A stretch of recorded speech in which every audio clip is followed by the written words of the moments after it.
In the autumn of 1939, a ghost began to haunt the coastal waters of Great Britain. In channels that had been swept clear just hours before, in the bright light of day, British ships were vanishing, not in the fiery death of a torpedo strike, nor under the shadow of a dive bomber. They were simply breaking apart. One moment a vessel would be steaming steadily through calm seas. The next, a colossal pillar of water would erupt from beneath its keel, lifting the ship, breaking its back and sending it to the bottom in minutes. There was no warning, no periscope sighted, no engine noise in the hydrophones, no attacking aircraft. For the sailors on nearby ships, it was as if the sea itself had turned against them. For the Admiralty in London it was an impossible, terrifying mystery. What invisible force could strike with such brutal precision in the very waterways that were Britain's lifeline? The Royal Navy, masters of the sea for centuries, was suddenly faced with an enemy they could not see, could not find, and could not fight. Britain was an island, and this new, unseen weapon threatened to turn its greatest defense into a watery prison, starving it into submission before the war had truly begun. The first victim to ring alarm bells at the highest level was a warship. On the 13th of November 1939, the destroyer HMS Blanche was patrolling the Thames estuary. Suddenly, a violent explosion tore through her hull. 8 hours later, she capsized and sank, the first Royal Navy destroyer to be lost in the war. There was no explanation. Just 12 days later, the brand-new cruiser HMS Belfast, pride of the fleet, suffered a similar fate in the Firth of Forth. An immense detonation beneath her keel buckled her decks, broke her frames, and put her out of the war for 3 long years. The crew reported no torpedo, no submarine. The channel was supposedly safe. The merchant marine, the lifeblood of the nation, was bleeding. The Dutch passenger liner Simon Bolivar was ripped apart off Harwich, with the loss of over 100 lives. A Japanese liner, the Terrakuni Maru, sank in the Thames estuary. In a single weekend, 10 ships went down. The port of London, the busiest port in the world, was effectively closed.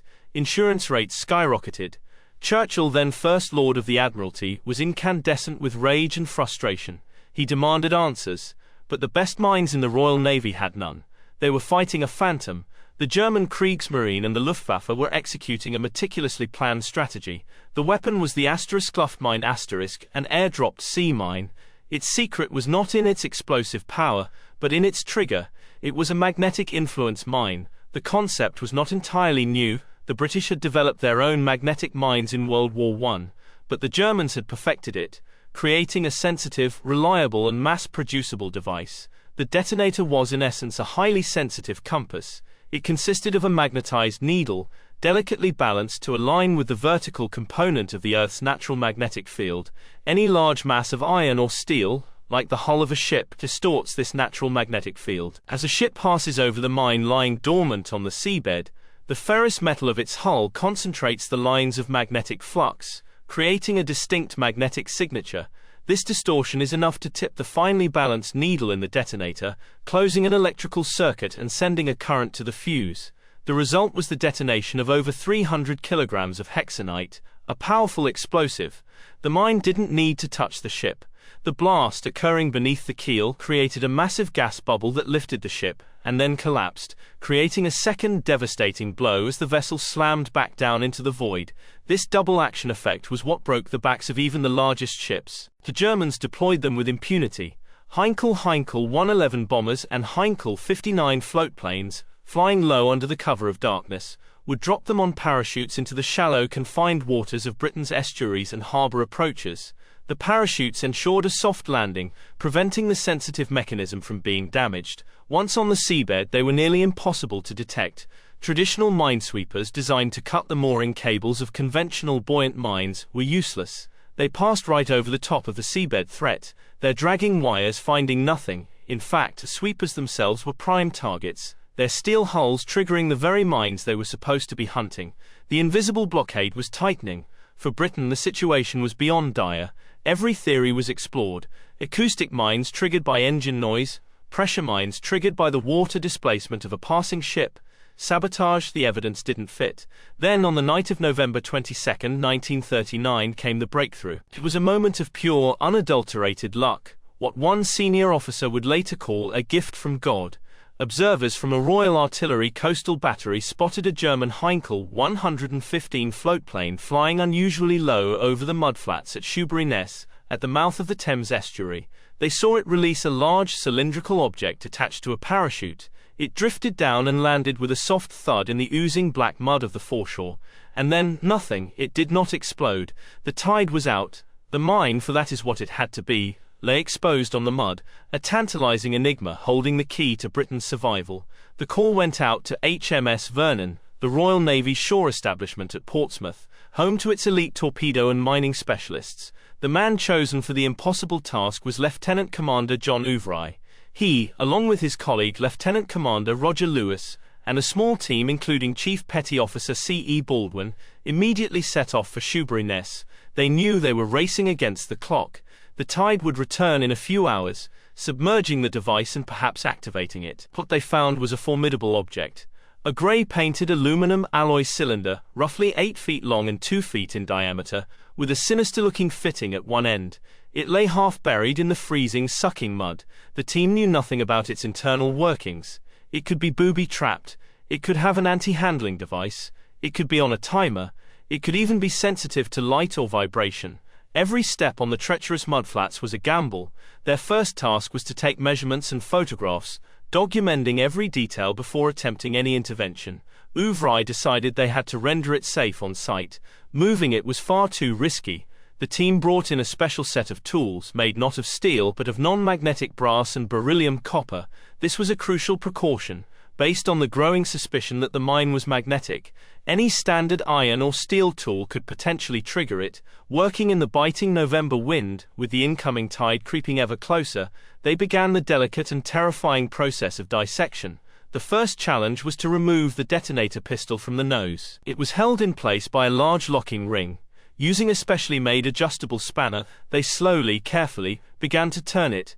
Every creak of the metal sent a jolt of adrenaline through the team. If this was the wrong move, they would be instantly vaporized. The ring came free. With immense care, they lifted out the detonator mechanism. It was their first look at the enemy's secret. But the main charge was still live, and the main fuse was still somewhere inside the belly of the beast. Next, they had to access the main body of the mine. A circular plate at the rear seemed the likely point of entry. After drilling out the securing bolts, they lifted it away, revealing a complex web of wires and unfamiliar components. One by one, they traced the connections. They found the main fuse and, most critically, the arming mechanism. Baldwin, the chief petty officer, displayed incredible nerve, reaching into the mine's guts to disconnect the wires. Finally, after hours of painstaking work that stretched their nerves to the breaking point, the mine was declared safe. It was loaded onto a lorry and under heavy guard rushed to the laboratories at HMS Vernon. The tide was now lapping at the spot where they had been working. Back in Portsmouth, the scientists and engineers began the autopsy. They laid out every component on the laboratory bench. The parachute, the aluminum casing, the 300 kilograms of explosive, and the heart of the device. There it was, the firing unit. A small gimbal-mounted magnetic needle, a set of electrical contacts, and a dry cell battery. The principle was elegantly simple and brutally effective. They now knew exactly how the invisible killer worked. But this knowledge presented an even more daunting problem. How in the world do you defend thousands of steel ships against the fundamental laws of magnetism? The man who would provide the answer was not a naval officer, but a Canadian physical chemist named Charles F. Goodeve. A brilliant scientist at University College London, Goodeve had been recruited into the Royal Naval Volunteer Reserve at the outbreak of war. He was put in charge of a special department within HMS Vernon tasked with finding a countermeasure.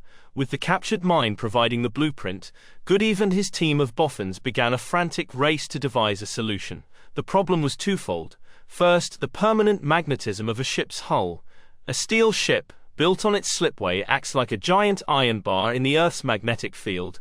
Over the months and years of its construction, the constant hammering and riveting aligns the magnetic domains within its steel plates, giving it a powerful permanent magnetic signature. Second, there was induced magnetism.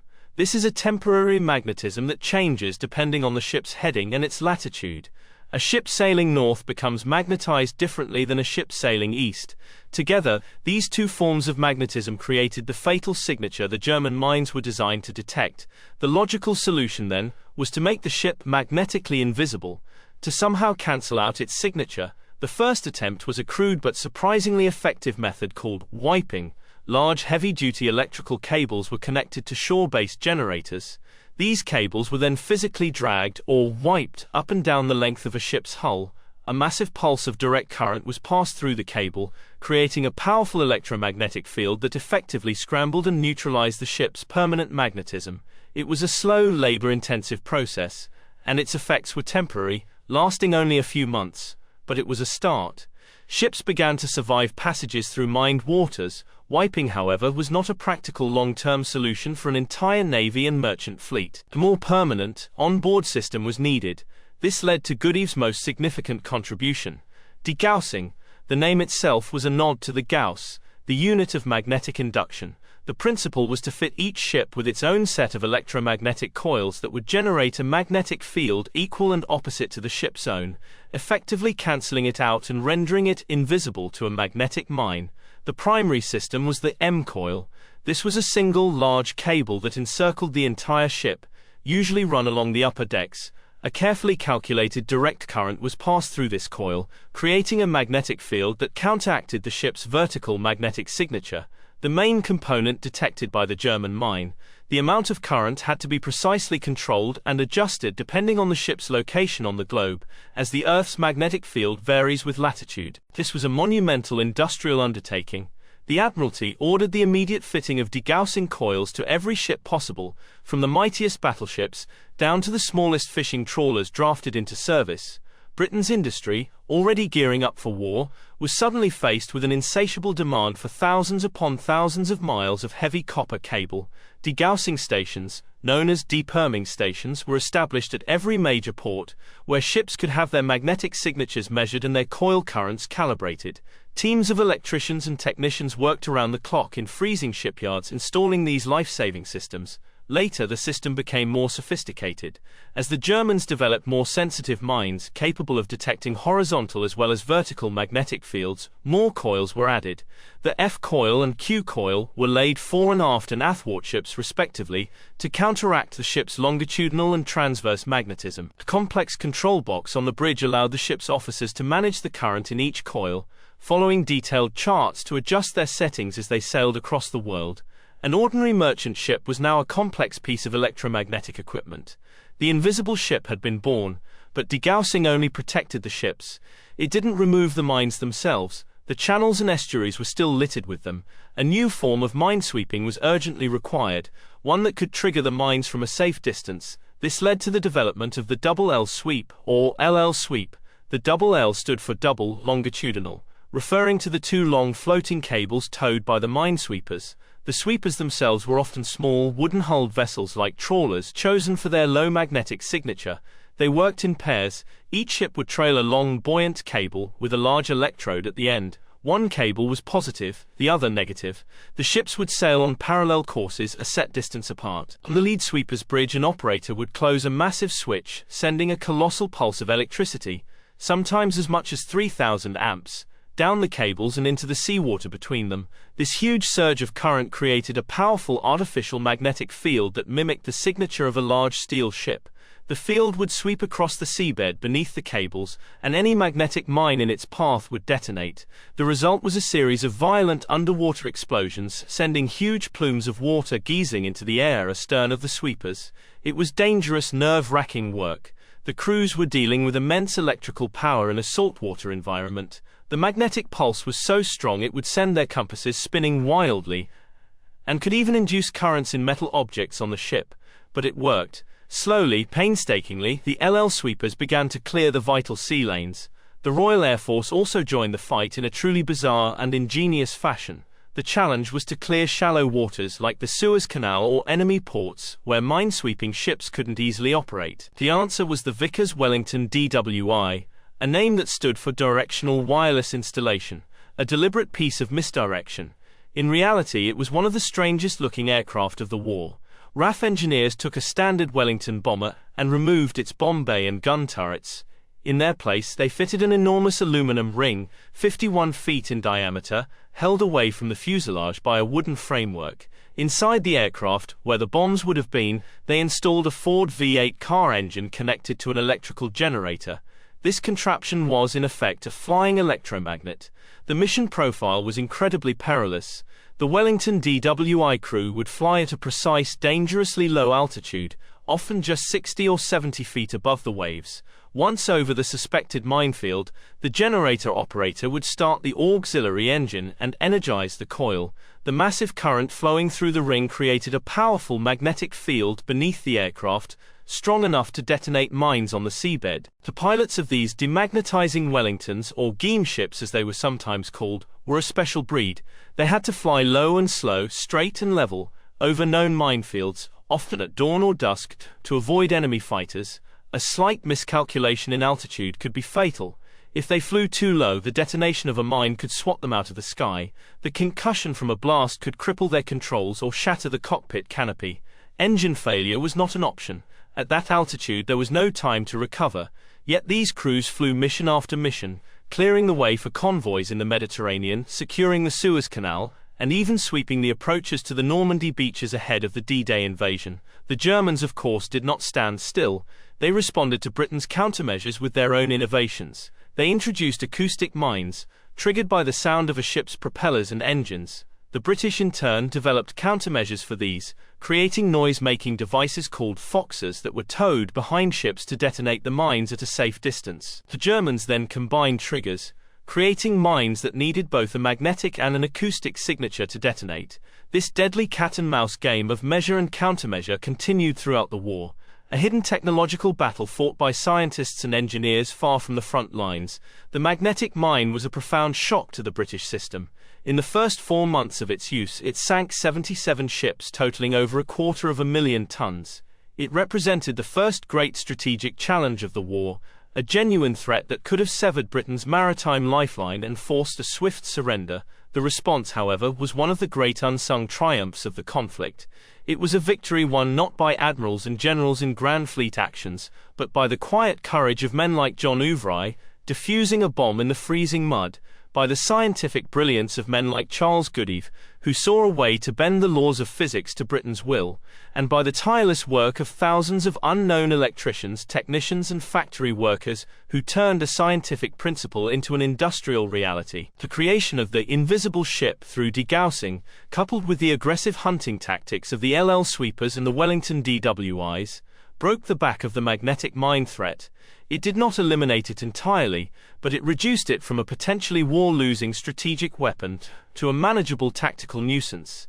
It ensured that the convoys could continue to flow, that the troops and tanks and fuel could reach the theaters of war, and that Britain itself could survive. The Battle of the Atlantic is often remembered for the struggle against the U-boat, but the silent, secret war against the magnetic mine, fought in the winter of 1939 and 1940, was just as critical. Had it been lost, the subsequent history of the Second World War would have been very different indeed. The legacy of this secret war extends far beyond 1945. The principles of degaussing are still fundamental to modern naval warfare. Today's warships are equipped with highly sophisticated computer-controlled degaussing systems to reduce their magnetic signature, not only as a defense against mines, but also to make them less detectable to submarines and other sensors.